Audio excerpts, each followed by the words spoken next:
अस्सलाम वालेकुम दोस्तों, तव्हांखे ज़बरदस्त नई जेको आहे हिकु बहितरीनु अपडेट ॾींदासीं। हीअ अपडेट तव्हांजे लाइ कम जी अपडेट आहे। अगरि तव्हां हीअ अपडेट अध में मिस करे छॾी, तव्हांखे कुझु सम्झ न ईंदो। छा तकरार ड्रामे में अब्बास कुल्लो डाणो अची रहियो आहे?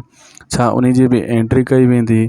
छा नेक्स्ट एपिसोड में दोस्तों हाणे जेकी नए हफ़्ते में क़िस्तूं हूंदियूं उन्हनि में कहिड़ो हिकिड़ो चेंजिंग कई वेंदी? इहो सभु कुझु तव्हांखे ॿुधाईंदासीं इन वीडियो में। इन नंढड़ी वीडियो में वॾो धमाको आहे।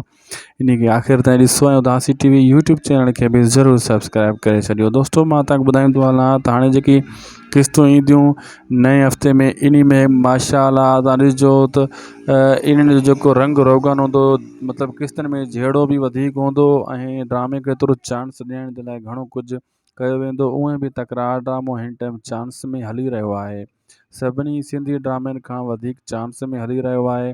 सिर्फ़ु ऐं सिर्फ़ु मुहबतनि जो माॻ रहियल आहे। जॾहिं हू स्टार थींदो, उहो स्टार दोस्तों हिन महीने में बि कोन थींदो। पोइना करे छॾियो अथनि उन्हनि खे ऐं पोइ इन ड्रामे खे धकु लॻी सघे थो, लेकिन हिन टाइम चांस में आहे।